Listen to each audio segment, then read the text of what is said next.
Drones మిసైళ్ల దాడులతో కవ్వింపు చర్యలకు దిగుతున్న పాక్ దిమ్మ తిరిగే షాక్ ఇచ్చింది భారత్. దానికి సంబంధించిన బ్రేకింగ్ చూస్తున్నాం. దాయాది దేశానికి చెందిన 5 ఎయిర్ బేస్లను లక్ష్యంగా చేసుకుని అటాక్ చేసింది. రాత్రి 4 ఎయిర్ బేస్లను టార్గెట్ గా చేసిన ఇండియా తాజాగా మరో ఎయిర్ బేస్ లక్ష్యంగా మెరుపు దాడి చేసింది. సర్గోదా ఎయిర్ బేస్ పై మిసైళ్లతో అటాక్ చేసింది. అక్కడ భారీ పేలుళ్లు జరిగినట్టు సమాచారం. దట్టమైన పొగ ఎగిసిపడుతోంది.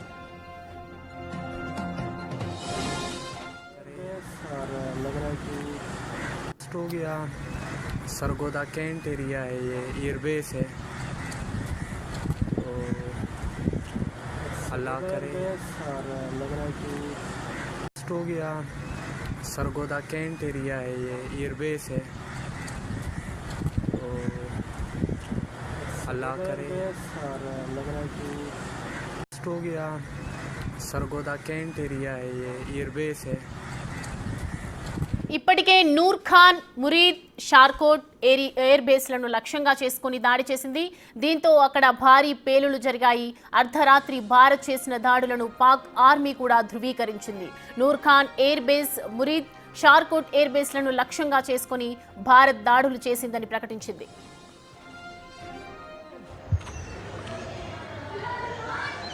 एयरबेस के अंदर धमाका, एयरबेस के अंदर धमाका हुआ। वो ये सामने धमाका हुआ है, इसमें हुआ है एयरबेस के अंदर, एयरबेस के अंदर धमाका, एयरबेस के अंदर धमाका हुआ। वो ये सामने धमाका हुआ है, इसमें हुआ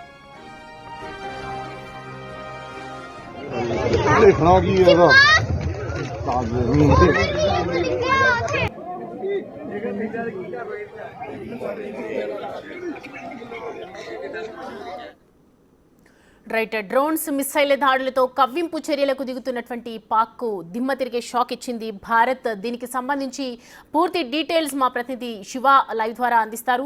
శివ, ప్రజెంట్ అసలు సిచ్యువేషన్ ఏ విధంగా ఉంది? ఇక్కడ 4 ఎయిర్ బేస్లను టార్గెట్ చేసింది ఇండియా. సో ప్రజెంట్ అక్కడ డీటెయిల్స్ ఏంటి? రైట్ సౌమ్య, ప్రధానంగా చూసుకుంటే నిన్న రాత్రి నుంచి భారత్ పాకిస్తాన్ మధ్య ఉద్రిక్త పరిస్థితులు మరింత ఎక్కువయ్యాయి. పాకిస్తాన్ జమ్మూ అలాగే సరిహద్దు రాష్ట్రాల మీద డ్రోన్స్, మిసైల్స్, ఫైటర్ జెట్ల ద్వారా దాడులకు దిగుతోంది. వీటిని సమర్థవంతంగా భారత వాయుసేన కూడా తిప్పికొడుతోంది. అయితే భారత్లో కొన్ని ప్రాంతాల్లో దాడులు చేసి వాటిని పేల్చేశామంటూ కూడా కొన్ని అసత్య ప్రచారాలు పాక్ చేస్తుంది. దాన్ని ఖండిస్తూ కూడా భారత విదేశాంగ శాఖ, డిఫెన్స్ ఇద్దరు కూడా ఈరోజు కొంచెంసేపు క్రితం మీడియా సమావేశం నిర్వహించి ఏవి కూడా పాక్ చేస్తున్న అసత్య ప్రసారాలు నిజం కాదు, అదంతా అబద్ధం అంటూ కూడా ఎక్కడ కూడా ఎటువంటి నష్టం జరగలేదు, ఎటువంటి ఎయిర్ బేస్కి నష్టం జరగలేదు అనేది కూడా ప్రధానంగా పాకిస్తాన్ చేస్తున్న అసత్య ప్రచారాలను తిప్పికొట్టే ప్రయత్నం చేసింది. దానికి సంబంధించి వివరాలు కూడా ప్రధానంగా వెల్లడించింది. ఇక పాకిస్తాన్ పైన మొత్తం అక్కడున్న ఎయిర్ బేస్ల పైన భారత్ దాడి చేసింది. దాంట్లో మొత్తం 4 ఎయిర్ బేస్ మీద దాడి చేసిన నేపథ్యంలో ఒక ఎయిర్ బేస్ మాత్రమే అధికారికంగా ధృవీకరించింది పాకిస్తాన్ ప్రభుత్వం. మరోవైపు ఇటు డ్రోన్ల ద్వారా ప్రతి రాత్రి సమయంలో దాడులకు తెగబడుతుంది. ఇటు డ్రోన్స్, మిసైల్స్, మరోవైపు ఫైటర్ జెట్ల ద్వారా దాడులు చేస్తున్న నేపథ్యంలో వాటినన్నింటి కూడా భారత ప్రభుత్వం అంటే భారత భద్రతా బలగాలు తిప్పికొడుతున్నాయి. ఈ నేపథ్యంలోనే అణుబాంబులతో దాడి చేస్తామనే ఒక ప్రకటన కూడా పాకిస్తాన్ ప్రభుత్వం చేస్తుంది. దానిలో భాగంగానే అణుబాంబులకు సంబంధించిన అణుబాంబులు పర్యవేక్షించే నిపుణులు ఎవరైతే ఉంటారో వారితో సమావేశానికి పిలుపునిచ్చినట్టు కూడా తెలుస్తోంది. దానిలో భాగంగానే పాకిస్తాన్ ప్రధానమంత్రి షహబాజ్ షరీఫ్ వారితో సంప్రదింపులు జరుపుతున్నారు. అణుబాంబులతో భారత్పై దాడి చేయాలనేది కూడా వారు నిర్ణయించుకున్నట్టు తెలుస్తుంది. అంటే ఏ ఒక్క డ్రోన్ కూడా అనుకున్న ఫలితాలను సాధించడం లేదు. వారు టర్కీ నుంచి డ్రోన్స్ తీసుకొచ్చారు, మిసైల్స్ తీసుకొచ్చారు. మరొక చైనా సహకారం కోరి చైనా నుంచి కూడా మిసైల్స్, డ్రోన్స్ కూడా తీసుకొచ్చిన పరిస్థితి కనిపిస్తోంది. దానిలో భాగంగానే అక్కడ ప్రధానంగా ఏ ఒక్క డ్రోన్ కానీ మిసైల్ కానీ భారత్పై ప్రభావం చూపించలేకపోతున్నాయి. ఇటు అమృత్సర్లో డ్రోన్స్ ప్రయోగించారు, ఇటు రాజస్థాన్, గుజరాత్, సౌత్ కాశ్మీర్, జమ్మూ, ఇటు కాశ్మీర్, శ్రీనగర్లో కూడా శ్రీనగర్ ఎయిర్పోర్ట్ సమీపంలో డ్రోన్స్ను ప్రయోగించి ఏదో ఒక విధంగా నష్టాన్ని చేకూర్చాలని కూడా ప్రయత్నాలు చేస్తున్నారు. కానీ ఎక్కడ కూడా దాని ప్రభావం కనిపించడం లేదు. కొన్ని ప్రాంతాల్లో ఇళ్లపై దాడి చేసిన నేపథ్యంలో ఆ ఇల్లు పాక్షికంగా దెబ్బతింటున్నాయి. కొన్ని కార్లు ధ్వంసమయ్యాయి, దెబ్బతింటున్నాయి. మరోవైపు సింబు ఆలయంపై దాడి చేసిన నేపథ్యంలో సింబు ఆలయం గోపురం కూడా ఆలయ గోపురం ఒక పక్క దెబ్బతింది. ఎక్కడికక్కడ హిందూ ఆలయాలు, ఆధ్యాత్మిక కేంద్రాలు, సామాన్య ప్రజలు, సైనిక స్థావరాలే టార్గెట్గా చేసుకుని పాకిస్తాన్ దాడులు చేస్తున్న పరిస్థితి కనిపిస్తోంది. మరోవైపు రాత్రి పాకిస్తాన్ దాడులు చేస్తున్న నేపథ్యంలో ప్రతిగా భారత్ కూడా విరుచుకుపడింది. అక్కడున్న బేస్ ఆర్మీకి సంబంధించిన బేస్ క్యాంపులపైన, వైమానిక స్థావరాలపై దాడి చేసిన నేపథ్యంలో అక్కడ అంతా కూడా భారీగా నష్టం వాటిల్లింది అనేది కూడా తెలుస్తుంది. కానీ 4 వైమానిక స్థావరాలపై దాడులు జరిగిన నేపథ్యంలో కానీ ఒకటి మాత్రమే అక్కడ ప్రధానంగా దాడి జరిగింది అనేది కూడా పాకిస్తాన్ ప్రభుత్వం గుర్తించింది. కానీ ఇటు భారత్ సురాన్ ఖాన్ వైమానిక స్థావరం రావల్పిండిలో ఉన్న దీనిపై మాత్రమే దాడి జరిగింది అనేది కూడా వారు వెల్లడించారు. ఇక PIF రఫీకి వైమానిక స్థావరం పైన షార్కోట్లో జరిగింది. PIF మురీద్ వైమానిక స్థావరం చక్వాల్పై కూడా బాలిస్టిక్ మిసైల్స్తో భారత్ దాడి చేసింది. కానీ దానికి సంబంధించి వారు ఎక్కడ కూడా అధికారికంగా ప్రకటించలేదు. కేవలం నూర్ ఖాన్ వైమానిక స్థావరం, రావల్పిండిలో ఉన్న నూర్ ఖాన్ వైమానిక స్థావరం పైన దాడి జరిగినట్టు కూడా వారు తెలియజేశారు. ఇక భారత్పై దాడి చేశాము, పైచే సాధించామంటూ కూడా పాకిస్తాన్ ప్రచారం చేసుకుంటుంది. దాన్ని అక్కడ ఉన్న వార్తా పత్రికలు, న్యూస్ ఛానల్స్ కూడా అవే ప్రచారం చేస్తున్నాయి. కానీ అదంతా కూడా అబద్ధం అనేది కూడా భారత ప్రభుత్వం చెప్తుంది. ఏవి అసత్య ప్రచారాలను ఎవరు ఏం చెప్పినా, మిస్గైడ్ చేసినా ఎవరి మాటలు వినొద్దంటూ కూడా, నమ్మకండి అంటూ కూడా చెప్తున్నారు. కానీ ప్రజలందరూ కూడా అప్రమత్తంగా ఉండాలి. ఎప్పుడైతే సైరన్ మోగుతుందో, డ్రోన్ల దాడి జరిగేటప్పుడు సైరన్ మోగిస్తారు. ఆ సమయంలో బ్లాక్అవుట్ కొనసాగుతుంది. ప్రజలందరూ కూడా ఇళ్లలోనే ఉండాలి, ఎవరు కూడా బయటకు రావద్దంటూ కూడా భారత ప్రభుత్వం తెలియజేస్తుంది. ఎప్పటికప్పుడు ప్రధాని నరేంద్ర మోడీ సరిహద్దు ప్రాంతాల్లో సిచ్యువేషన్ సంబంధించి కానీ, భారత భద్రతా బలగాలు తీసుకునే నిర్ణయాలు ఏ విధంగా ముందుకు వెళ్తున్నారు అనే దానిపై నెక్స్ట్ స్ట్రాటజీ, ఏ స్ట్రాటజీతో ముందుకు అడుగులు వేస్తున్నారు అనే అంశాలపై కూడా ఎప్పటికప్పుడు ప్రధాని నరేంద్ర మోడీ జాతీయ భద్రతా సలహాదారు అజిత్ దోవల్తో కూడా సమావేశమవుతున్నారు. మరియు త్రివిధ దళాధిపతులతో కూడా ప్రధాని నరేంద్ర మోడీ రాత్రి సమావేశమయ్యారు. తర్వాత అంటే ఆ సమయంలోనే ఈ డ్రోన్ల దాడి అనేది జరిగింది. వెంటనే అటాక్ అనేది తీవ్రంగా ఉండాలంటూ కూడా సంకేతాలు పంపించిన నేపథ్యంలో అక్కడున్న పాక్ సంబంధించిన వైమానిక స్థావరాలపై దాడులు చేశారు. దాడులు చేసిన నేపథ్యంలో అక్కడ భారీ నష్టం అయితే వాటిల్లింది అనేది కూడా కొంత ప్రచారం అయితే జరుగుతుంది.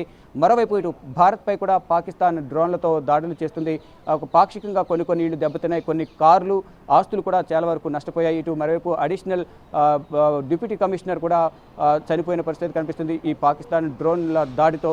మరోవైపు ఫైటర్ జెట్లు ఇద్దరు, ఏదైతే పాకిస్తాన్కి సంబంధించిన ఫైటర్ జెట్ పైలట్లని అక్కడ పాకిస్తాన్ ఫైటర్ జెట్లను భారత్ వాయుసేన పేల్చేసిన నేపథ్యంలో వారు అక్కడి నుంచి ప్రాణాలు రక్షించే క్రమంలో ఆ విమానాల నుంచి ఫైటర్ జెట్ని దూకేసిన నేపథ్యంలో ప్రధానంగా వారిని ప్రజెంట్ భారత సైన్యం అదుపులోకి తీసుకుని ప్రజెంట్ వారిని విచారిస్తున్నట్టు తెలుస్తుంది. అంటే వారి నుంచి కూడా కొంత సమాచారం రాబట్టనే ఉద్దేశంలో కూడా భారత్ బలగాలు ఉన్నట్లు తెలుస్తుంది. దానిలో భాగంగానే వారిని అదుపులోకి తీసుకున్నట్టు తెలుస్తుంది. ఇక ఎక్కడికక్కడ పటిష్టమైన భద్రతను ఏర్పాటు చేస్తున్నారు. సరిహద్దు రాష్ట్రాలైన గుజరాత్ కానీ, రాజస్థాన్, పంజాబ్, హర్యానా, సిక్కిం, ఉత్తరాఖండ్, హిమాచల్ ప్రదేశ్, పశ్చిమ బెంగాల్ రాష్ట్రాలు ఏవైతే ఉన్నాయో, ఉత్తరప్రదేశ్, మరోవైపు ఢిల్లీ కూడా కేటగిరీ 1లో ఉన్న నేపథ్యంలో ఢిల్లీలో కూడా హైలైట్ ప్రకటించారు. కొన్ని VIP ప్లేసెస్ ఏవైతే ఉన్నాయో సందర్శన ప్రాంతాల నుండి కూడా క్లోజ్ చేసి ఎవరు కూడా రాకుండా కూడా ఆదేశాలు జారీ చేసిన పరిస్థితి కనిపిస్తుంది. సరిహద్దు ప్రాంతాలను ఎప్పటికప్పుడు అప్రమత్తం చేస్తూ రాష్ట్ర ప్రభుత్వాలను, DGP అలాగే CS ను కూడా అప్రమత్తం చేస్తూ అందరూ కూడా సురక్షితంగా ఉండాలి. బ్లాక్అవుట్ విధించిన సమయంలో, పవర్ కట్ ఉన్న సమయంలో ఎవరు కూడా బయటికి రావద్దు. ఎవరు కూడా సెల్ ఫోన్లు కానీ మాట్లాడుకుంటూ కానీ, సెల్ ఫోన్ లైట్లు ఆన్ చేసుకుంటూ కానీ, డోర్స్ ఓపెన్ చేసుకుని లోపల ఉంటా కానీ ఏమీ చేయదు. కొంచెం ఎలుతురు కనిపించినా కానీ డ్రోన్స్ ద్వారా విరుచుకుపడే అవకాశం ఉంటుంది. అంటే అది మొత్తం గగనతలంలో వ్యవహరిస్తూ ఉంటాయి. ఎక్కడ వెళ్తురు ఉంటే అక్కడ వాటిని డైవర్ట్ చేసేందుకు అక్కడ కూర్చున్న బేస్ వైమానిక స్థావరాలు కూర్చుని వాటిని ఆపరేట్ చేస్తూ ఉంటారు. కాబట్టి అక్కడ వారు ఎటు కరెంట్ ఉంటే, ఎక్కడ వెలుతురు ఉంటే అక్కడ దాడి చేస్తారు. అంటే కంప్లీట్గా ఒక నివాసాన్ని టార్గెట్, ఒక వ్యక్తిని టార్గెట్ చేసుకుని వారు దాడులు చేయడం లేదు. ఎక్కడ ఏ నివాసాలు ఉన్నా వాటిపై దాడులు చేస్తున్నారు. అక్కడ చీకటికి ఉంటే మిగతా ఎక్కడ వెలుతురు ఉంటుంది, ఎక్కడ లైటింగ్ ఉంటుంది అక్కడికి వెళ్ళి అక్కడ దాడులు చేసిన పరిస్థితి కనిపిస్తుంది. ఈ నేపథ్యంలోనే భారత ప్రభుత్వం బ్లాక్అవుట్ అనే ఒక సిస్టమ్ను తీసుకొచ్చి రాత్రి సమయంలో అందరూ కూడా లైట్లను ఆపేసి ఇళ్లలోనే ఉండాలనేది కొన్ని నిబంధనలు పెట్టింది. దానికి అనుగుణంగానే అందరూ వ్యవహరించాలి, ఎవరు కూడా బయట తిరగొద్దు. ఒకవేళ ఆ డ్రోన్స్ ప్రయోగించే సందర్భంలో శబ్దం రాకపోయినప్పటికీ భారత్ అటాక్ చేసి దాన్ని పేల్చేసే సమయంలో కూడా భారీగా శబ్దం వస్తుంది. కాబట్టి ఇంట్లో ఉన్నవారు తగిన జాగ్రత్తలు తీసుకోవాలనేది కూడా కొన్ని ప్రికాషన్స్ కూడా తెలియజేశారు. ప్రికాషన్స్ కూడా వారికి చెప్పిన పరిస్థితి కనిపిస్తుంది. దేశవ్యాప్తంగా మాక్ డ్రిల్ నిర్వహించి ఆ సందర్భంలో ఆ ప్రికాషన్స్ ఏంటి అనేది కూడా ఆ సమయంలో అందరికీ తెలియజేశారు. కానీ ఈ సైరన్ మోగినప్పుడు మాత్రం అందరూ జాగ్రత్తలు తీసుకోవాలి, ఇళ్లలోనే ఉండాలనేది కూడా ప్రధానంగా అందరికీ ఆదేశాలు జారీ చేశారు. దానిలో భాగంగా ప్రజలందరూ కూడా అప్రమత్తంగా ఉంటూ ఉన్నారు. కానీ ఏదో ఒక మూలన, ఏదో ఒక చోట ఆ డ్రోన్ల ద్వారా పాకిస్తాన్ విరుచుకుపడుతున్నది. వాటిని సమర్థవంతంగా తిప్పికొడుతున్నప్పటికీ ఏదో ఒక మూలన ఎంతో కొంత నష్టం అనేది భారత్ కూడా జరుగుతున్న పరిస్థితి కనిపిస్తుంది. ఈ నేపథ్యంలోనే మొత్తం నిన్నటి నుంచి ఇప్పటి వరకు జరిగిన దాడికి సంబంధించి కానీ పాకిస్తాన్ ఏం చేసింది, భారత్ ఏం చేసింది, పాకిస్తాన్ ఏదైతే అసత్య ప్రచారాలు చేస్తుందో పాకిస్తాన్ భారత్పై పైచేయి సాధించింది, అనేక డ్రోన్లను వారి ఫైటర్ జెట్లను కూల్చేశాము, అనేక వైమానిక స్థావరాలపై దాడి చేశామంటూ కూడా ఏదైతే చెప్తుందో అవంతా కూడా అబద్ధమంటూ కూడా ఇటు విదేశాంగ కార్యదర్శి విక్రమ్ మిశ్రీ చెప్తున్నారు. మరోవైపు వింగ్ కమాండర్ ఓమికా సింగ్ కానీ కల్నల్ కురేషి కానీ సోఫియా కురేషి కూడా మొత్తం నిన్న జరిగిన దాడికి సంబంధించి కానీ ఇప్పటివరకు ఉన్న అప్డేట్ సంబంధించి మొత్తం కూడా వివరాలను ప్రపంచానికి తెలియజేసే విధంగా కూడా వారంతా తెలియజేశారు. Right Shiva, thanks for the updates. Right, drones అలాగే మిస్సైల్ దాడులతో కవ్వింపు చర్యలకు దిగుతున్నటువంటి పాక్కు ఎప్పటికప్పుడు భారత్ దిమ్మదిరికే షాక్ అయితే ఇస్తుంది. కానీ ప్రభుత్వం చెప్తూ ఉంది, ప్రధానమంత్రి చెప్తూ ఉన్నారు, అక్కడ పౌరులే లక్ష్యంగా, ప్రాంతాలే లక్ష్యంగా చేస్తూ ఉంది, పాక్ అటాక్ చేస్తుంది. కాబట్టి ఎవరికి వాళ్ళే జాగ్రత్తగా ఉండాలని ప్రధానమంత్రి ఇటు కేంద్రం నుంచి కూడా హెచ్చరికలు జారీ చేస్తున్నారు.